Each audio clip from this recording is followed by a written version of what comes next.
A boy. Dad crouched down, looking at me as I hugged the kitten. Briefly, he reached forward and touched my cheek, and I leant into the roughness of his hand. Yes, he said to himself, his voice a growl of love. It's that look in your eyes right there that I want to capture. He straightened up, his knees creaking. I'm going to need to paint him. And you, of course. I have an idea. He trailed off. Frowning at me, he turned on his heel and entered the house, leaving the kitten and I alone. I examined his bony body. He was small and soft and smelt of wee and sawdust. He had pale creamy fur tinged with chocolate brown at each edge. As I was studying him, he uncurled himself, tipping off my arms towards the moat below us. I caught him by the tail just in time, tucking him back safely into the crook of my arm. He opened his eyes for the first time and stared at me with big red-blue irises. He was hot and slightly sticky damp in my hands, and I loved him immediately.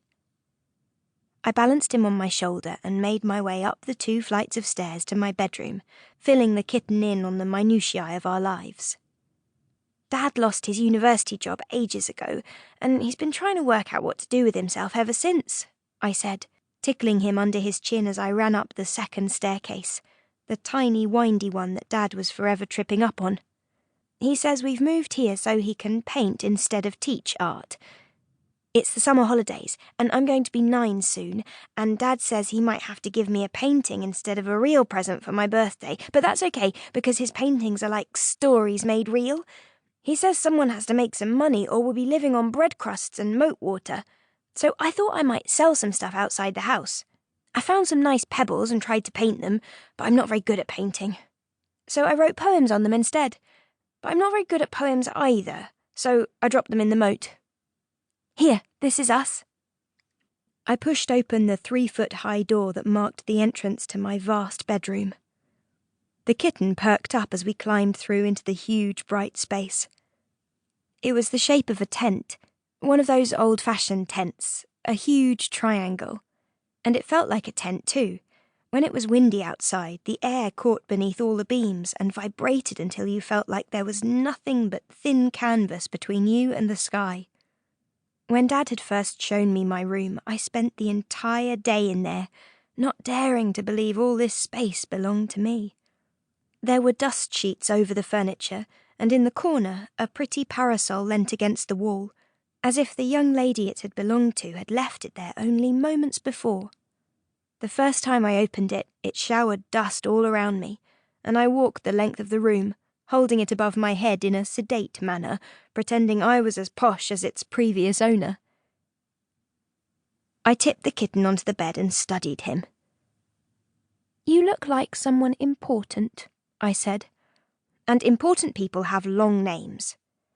How about Captain Montgomery of the 2nd Regiment? Montgomery seemed satisfied with his name and curled up happily on the quilt. On that first night, his mews pierced my dreams.